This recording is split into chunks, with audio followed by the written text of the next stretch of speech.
वहां पे हिंदू रहते थे, तो हिंदुओं पे ये लोग अटैक करते थे। कुछ मुसलमान भी रहते थे, पर ज्यादातर हिंदुओं पे इनका जुल्म रहा। एक तो पहुंच गया बेवकूफ का बच्चा सोमनाथ, हिंदू है ना, हिंदू, वो बड़ी साजिशें कर रहा है यार। जो हिंदू है ना वो खा जाएगा तुम्हें यार। पर ये पाकिस्तानी, ये पाकिस्तान की फौज, पाकिस्तान की सरकार क्या अपने मुल्क के अवाम को ये बताएगी स्टोरी कि साहब इसमें भारत का कोई लेना देना नहीं, यही लोग नालायक हैं, पाकिस्तानी फौजी नालायक है ना? ये नहीं बताएंगे। जय हिंद दोस्तों, मैं हूं मेजर गौरव आर्य और आप देख रहे हैं द चाणक्य डायलॉग्स। इस वीडियो को लाइक करिए, हमारे चैनल को सब्सक्राइब करिए, बेल आइकन दबाना बिल्कुल भी मत भूलिएगा। दोस्तों, एक साइकिल ऑफ वायलेंस शुरू हो गया है अफगानिस्तान और पाकिस्तान के बीच में। इसकी कई वजूहात हैं, आज वो वजह जितनी भी हैं वो डिस्कस करेंगे। ये साइकिल ऑफ वायलेंस ज्यादा कब हुआ, इसमें अपटिक कब हुआ? साइकिल ऑफ वायलेंस बहुत पुराना है। और दोस्तों, मैं गलत नहीं हूंगा अगर मैं कहता हूं कि साइकिल ऑफ वायलेंस 1000 साल पुराना है। लोग ये कहते हैं ना, तालिबान आया, तालिबान ने अटैक करा, तहरीक तालिबान आया, तहरीक तालिबान ने मारा, वापस अफगानिस्तान भाग गए, पहाड़ों में भाग गए। ये सिलसिला आज का है। जो हम नाम लेते हैं गौरी का, गजनवी, ये कहां से आए थे गौरी गजनवी? ये जो गौरी था, ये गजनवी था, ये कहां से? गजनी तो एक शहर है अफगानिस्तान में, गजनी तो एक शहर है अफगानिस्तान में। तो ये सब लोग जो अफगानिस्तान के थ्रू आए, अफगानिस्तान के बाशिंदे थे, और ये भारत में जो अटैक करते थे एक जमाने में, वहां पे हिंदू रहते थे, तो हिंदुओं पे ये लोग अटैक करते थे। कुछ मुसलमान भी रहते थे, पर ज्यादातर हिंदुओं पे इनका जुल्म रहा। एक तो पहुंच गया बेवकूफ का बच्चा सोमनाथ, जिसको कई लोग हीरो समझते हैं कि देखो भाई कितना बड़ा इसने काम करा है, देखो एक मंदिर तोड़ा इसने, कितना बड़ा काम करा है इसने, देखो वेरी गुड। और फिर विक्टिम कार्ड भी खेलते हैं उसके बाद। एनीवे, वो स्टोरी कभी और की। अच्छा दोस्तों सुनिए ना, ये जो साइकिल ऑफ वायलेंस है ये 1000 साल से ज्यादा पुराना है। तो आज की तारीख में जब पाकिस्तानी सरप्राइज शो करते हैं कि ये साइकिल ऑफ वायलेंस बहुत ज्यादा हो रहा है, ये साइकिल ऑफ वायलेंस था, ये था, राइट? और ये इतिहास पाकिस्तानी भूल गए, तो आइए कुछ इतिहास, कुछ पास्ट की बातें उनको याद दिलाते हैं। 2021 में तालिबान स्टॉर्म कर जाता है काबुल में। कहा गया स्टॉर्म कर गया, यानी कि बिल्कुल घुसा चला गया, तूफान की तरह पहुंच गया और काबुल में उस पर कब्जा कर लिया। लेकिन सच ये नहीं है दोस्तों। सच ये है कि अमेरिकी और तालिबान चुपचाप दुनिया की नजरों से दूर दोहा में, जो कि कतर की कैपिटल है, वहां पे बैठ के उन्होंने एक अकॉर्ड साइन करा जिसका नाम था दोहा अकॉर्ड। यानी कि एक करार साइन करा, एक अग्रीमेंट साइन करी, एक डील साइन करी। बोला ठीक है भाई, तुम आ जाओ, हम चले जाते हैं। That's it. और भी कुछ शराइत थी उसमें, और वो सबके ऊपर साइन हुआ। तालिबान ने साइन करा, अमेरिकन ने साइन करा। 15 अगस्त 2021 को तालिबान आए काबुल से। अमेरिकन 2, 4, 5 दिन के बाद, 7 दिन के बाद निकल लिए, और तब से तालिबान का राज है काबुल पे, पूरे अफगानिस्तान पे। अच्छा, फिर नदर्न अलायंस के साथ इनकी लड़ाई शड़ाई चली। बीच में पाकिस्तान ने बड़ी खुशियां मनाई, ये बात मैं कई बार मेंशन कर चुका हूं। पाकिस्तान में जश्न का माहौल था। ये भाई लोग एक दूसरे को मिठाइयां खिला रहे थे पाकिस्तानी, कि अब तो साडे मुसलमान प्रा ही आ गए हैं काबुल, अब ये हमें दिलाएंगे कश्मीर। ठीक है। और इतनी खुशी थी कि इमरान खान से भी रहा नहीं गया, और इमरान खान ने सबके सामने ऐलान कर दिया। इमरान खान ने कहा कि आजादी सिर्फ फिजिकल नहीं होती, it's also spiritual, it's also mental, it's also emotional. बड़ी लंबी चौड़ी तकरीर जो है उन्होंने दाग दी। और तकरीर दागने के बाद दोस्तों, इमरान खान की टीम वालों ने बोला, पाकिस्तान तहरीक इंसाफ वालों ने यह बोला कि अब ये साडे मुसलमान प्रा हैं, ये हमारी मदद करेंगे कश्मीर लेने के लिए। सारी स्टोरी तो आप जानते ही हैं। मैं दोस्तों आपको एक डेटा दिखाता हूं, आपके स्क्रीन पे देखिए डेटा, तब आपको पता लगेगा कितने अटैक्स हुए, क्या हुआ। 2016 में 526 अटैक हुए। 2017 में अटैक बिल्कुल गिर गए और ये बन गए 294। 2018 में 164 अटैक हुए, 2019 में 136 अटैक हुए, 2020 में 193 अटैक हुए, और 2021 में उसके बिल्कुल बीचों बीच दोस्तों तालिबान काबुल के अंदर आ गया, और उस साल हुए 268 अटैक। उसके बाद 365 अटैक हुए, और 2023 में हुए 527 अटैक। 2024 में अभी तक लेटेस्ट है, यह दिखा रहा है कि 135 अटैक हो चुके हैं और पूरा साल बाकी है। यानी कि अगर पूरा साल में वैसे ही चलता रहा जैसे पहले 3 महीनों में चला है, तो भाई, और 3 महीने खत्म नहीं हुआ, पहले जनवरी, फरवरी, मार्च, अब मार्च खत्म नहीं हुआ है, we are still very much into March. ये पिछले साल का रिकॉर्ड तोड़ देगा 2023 का। अटैक करा तहरीक तालिबान पाकिस्तान ने 3 दिन पहले, अटैक करा 3 दिन पहले। वहां पे इनके 5 फौजी मारे गए, उसमें से एक कर्नल भी मारा गया, एक कोई आई थिंक कप्तान था मारा गया, 3 सिपाही मारे गए। और उनके नमाज जनाजा में पहुंचते हैं जॉइंट चीफ, पहुंचते हैं जनरल आसिम मुनीर, पहुंचते हैं जरदारी, और ये सब जितने भी पॉलिटिशियंस हैं ये पहुंच गए। और वहां पे जरदारी ने दंदनाते हुए कहा कि खून का बदला खून। इन्होंने स्ट्राइक कर दी। एयरफोर्स ने, पाकिस्तान की एयरफोर्स ने अफगानिस्तान के अंदर बम गिराया। अफगानिस्तानी ये कहते हैं कि भाई तुमने हमें तो नहीं मारा, ना तुमने कोई दहशतगर्द मारे जिनको तुम कहते हो कि अफगानिस्तान में रहते हैं, तुमने औरत और बच्चे मार दिए, कई औरतें कई बच्चों को तुमने निपटा दिया।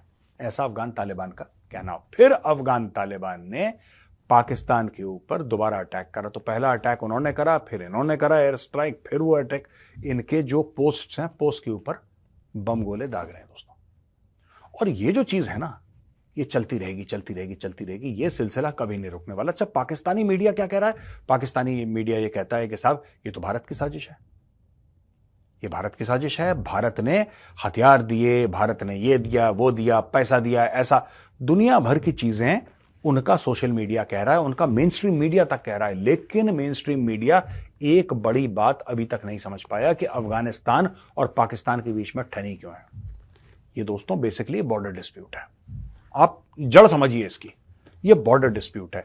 इंडिया बीच में कोई दखलंदाजी नहीं कर रहा। मैं आपको एक फैक्ट बात बता रहा हूं, इंडिया कोई इनके बीच में दखलंदाजी नहीं कर रहा। और एक बात बताइए, मैंने एक डिप्लोमेट से पूछा था, मेरी बात हुई थी किसी सीनियर बंदे से, ठीक है ना, मैं नाम नहीं लूंगा क्योंकि मोस्ट प्रोबेबली आप उनको जानते भी होंगे, अगर आप अखबार पढ़ते हैं आप उनको जानते होंगे। मैंने उनसे पूछा कि सर ये मैटर क्या है? ये बार बार कहते रहते हैं हम लोगों ने फंड करा टीटीपी को, हम लोगों ने फंड करा टीटीपी को।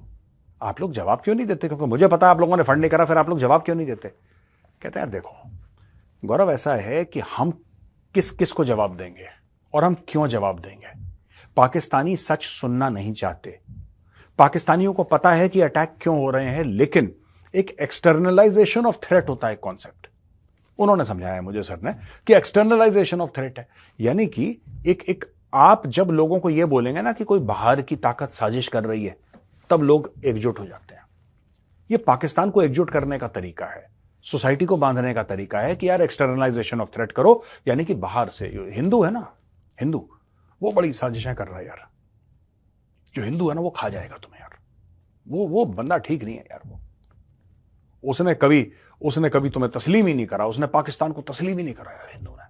उसके मन में अभी भी वही 1947 की बात है कि यार हमारा एक अंग काट दिया था यार। अब वो तो ये सारी स्टोरी, और ये पाकिस्तान में, और बड़े पढ़े लिखे लोग ऐसी बेवकूफी की बातें करते हैं, बड़े पढ़े लिखे लोग ऐसे दोस्तों। अब ये जो मैं आज का न्यूज आइटम बता रहा हूं कि फिर अफगानिस्तान ने इनके ऊपर अटैक करा, ये होना ही है, ये तय है, ये इनके माथे पे लिखा है, ये होना है। और ये इसलिए होना है क्योंकि, और ये ऐसा नहीं कि ये लोग डिसएग्री करते हैं या तहरीक तालिबान डिसएग्री करता है, या फिर आप समझ लीजिए कि अफगानिस्तान डिसएग्री करता है। नहीं, ये एक तो कोई पश्तून नहीं मानता इसको। पाकिस्तान के साइड के पश्तूनों से आप पूछ लीजिए, सरकारी पश्तूनों से नहीं। मैं गुल खान जो है मैं उनकी बात नहीं कर रहा। आई am not talking about Gul Khan. जो मेरे पठान भाई बहन वो समझ गए होंगे गुल खान कौन है। I am not talking about Gul Khan, I am talking about pure Pathan.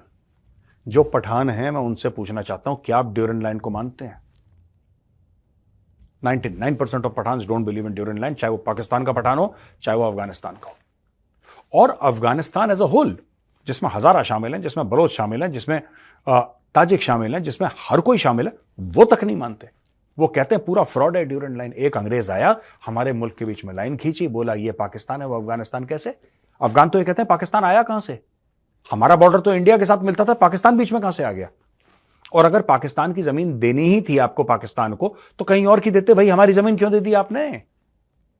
Y have you given our land to Pakistan? ये तो हमारी जमीन है, ट्रेडिशनली हमारी जमीन है। जो पाकिस्तानियों से बात करी जब फिलिस्तीन के बारे में और इजराइल के बारे में, तो पाकिस्तानी अक्सर ये आपको दलील देंगे, ये आर्ग्यूमेंट देंगे कि साहब वहां पे तो यानी कि जो जो जो फिलिस्तीन का एरिया है, वहां पे यूनाइटेड नेशंस ने एक ऐसे लकीर खींची और एक मुल्क बना दिया इजराइल। वहां पे तो फिलिस्तीनी रहते आए थे, इजराइल बना दिया साहब उन्होंने। फिलिस्तीनियों के साथ बहुत गलत करा। और भाई तुम्हारा मुल्क भी तो ऐसे ही बना है, तुम्हारा मुल्क भी तो आधी जमीन भारत की खाई, आधी अफगानिस्तान की खाई, तुम्हारा मुल्क बना। तुम्हारा मुल्क भी तो किसी का हक मार के बना है। तुम किस पे फिंगर पॉइंट क्यों कर रहे हो इजराइल के ऊपर? इजराइल का तो फिर यूएन से बनवाया है, तुम्हारा तो अंग्रेजों ने एक लकीर खींच दी। अब वही चीज जो अफगान है, वही चीज कह रहे हैं कि यार किसी अंग्रेज ने, ड्यूरेंट था, उसका नाम ही ड्यूरेंट था, और ड्यूरेंट ने एक लाइन खींची मैप पे, उसके पास समय कम था। ऐसी स्टोरी है कि उसके पास समय कम था, उसको जल्दी जल्दी कुछ हफ्तों में करना था। उसने पकड़ी पेंसिल, मारी लाइन, बोला ये अफगानिस्तान, ये पाकिस्तान। अब वो मानते ही नहीं उसको, वो मानते ही नहीं। सारी लड़ाई जो है ये जमीन की है, ग्रेटर पश्तूनिस्तान की है, ग्रेटर अफगानिस्तान की है। अटक तक की जमीन वो मांगते हैं। अटक एक शहर है दोस्तों, और अटक के एक तरफ पंजाब कहते हैं, एक तरफ खैबर पख्तूनख्वा कहते हैं, जो ट्राइबल एरिया है उनके। तो दोस्तों ये जो पूरी कहानी है ना, जो हम वायलेंस की बात कर रहे हैं कि यहां पे वायलेंस हो गया और यहां पे बम पटाखे बज गए और यहां पे गोलियां मार दी एक दूसरे को और एयर स्ट्राइक हो गई, ये चलता रहेगा। इसमें भारत का कोई लेना देना नहीं है, ये चलता रहेगा। जब वहां पे भारत ये कहते हैं कि साहब भारत के, ये देखो कितना फ्रॉड है पाकिस्तानी, ये कहते हैं कि साहब भारत के वहां पे कॉन्सुलेट थे, भारत का वहां पे एम्बेसी था और उन लोगों ने वहां से बड़ा मैनेज करा। अब तो कुछ भी नहीं है भारत का, भारत का कुछ भी नहीं है। भारत का इनफैक्ट बॉर्डर भी नहीं है अफगानिस्तान के साथ। भारत तो पूरा कट ऑफ हो गया ना वहां से। जब भारत का कुछ भी नहीं है, कोई कॉन्सुलेट नहीं है, फिर भारत कैसे कर रहा है ये सब? ये पाकिस्तानियों ने खुद, क्योंकि खुद की नालायकी है, खुद की नालायकी है, खुद की बेवकूफियां हैं, खुद के पाप हैं, राइट, खुद की गलतियां हैं, लेकिन अपनी गलतियां नहीं माननी, भारत को ब्लेम करना है। दोस्तों मैंने सोचा कि छोटा सा वीडियो बनाऊं और छोटे से वीडियो में आपको ये समझा दूं कि पिछले 2-3 दिन से जो एस्केलेशन हो रहा है ना मामला, एक बार फिर इस ग्राफ को देखिए आप देख रहे हैं, ये जो कहते थे कि भारत के होने से ये हुआ है, भारत के जाने के बाद ज्यादा पीक हुआ है। पर ये पाकिस्तानी, ये पाकिस्तान की फौज, पाकिस्तान की सरकार क्या अपने मुल्क के आवाम को ये बताएगी स्टोरी कि साहब इसमें भारत का कोई लेना देना नहीं, यही लोग नालायक हैं, पाकिस्तानी फौजी नालायक है? ना, ये नहीं बताएंगे, क्योंकि उनको एक दुश्मन चाहिए अपने लोगों को ऐसे करने के लिए, बिल्कुल जोड़ने के लिए एक दुश्मन चाहिए, एक बाहर की ताकत चाहिए। और अनफॉर्चुनेटली इन्होंने बाहर की ताकत भारत को बना दी है, जबकि भारत का लेना एक ना लेना दो। दोस्तों आज का वीडियो कैसा लगा? मैंने बोला शॉर्ट सा वीडियो आपको बनाता हूं, एक एक्सप्लेनर बनाता हूं कि इसका बैकग्राउंड क्या है, क्योंकि कई लोगों ने बोला मेजर साहब ये पाकिस्तान में क्या चल रहा है, ठाठा ये अफगानिस्तान के साथ एयर स्ट्राइक कर दी, इसके बारे में थोड़ा सा ब्रीफ बैकग्राउंड बताइए कि अचानक ऐसा क्या हो गया। तो ये मैं बता देता हूं कि ड्यूरेंट लाइन कभी किसी ने कबूल नहीं करी, वहां के राजा ने कबूल नहीं करी, जो अफगानिस्तान में राजा हुआ करता था 70s में, उसने कबूल नहीं करी। उसके बाद कम्युनिस्ट आए, उन्होंने कबूल नहीं करी। उसके बाद अमेरिकन आए, उन्होंने कबूल नहीं करी। अब तालिबान आए, पहले भी तालिबान आए थे, दूसरी बार तालिबान है ना इस बार। तो जब पहली बार तालिबान आए थे उन्होंने कबूल नहीं करी, फिर अमेरिकन आए, उन्होंने उनके अंडर जो ये करजाई वर्जाई ये सब थे, उन्होंने कबूल नहीं करी। अब दोबारा तालिबान आए, वो कबूल नहीं करेंगे। आज से 10 साल के बाद, 20 साल के बाद, 100 साल के बाद ये तब कबूल नहीं करेंगे देवर। और ये चलता रहेगा मैटर, ये मैटर चलता रहेगा। पाकिस्तान ने क्या कि छोटी सी एक धमकी दी है कि अब हम 5 लाख और अफगानों को निकालेंगे। तुम पूरे निकाल दो, तुम पूरे निकाल दो, लेकिन तुम ना बच पाओगे बेटा, तुम ना बच पाओगे, क्योंकि अफगान तुम्हें रगड़ेगा, तुम्हें दौड़ा दौड़ा के घसीटेगा। देख लेना, ये मैटर बॉर्डर का है, ये मामला जमीन का है, और पठान अपनी जमीन नहीं छोड़ता।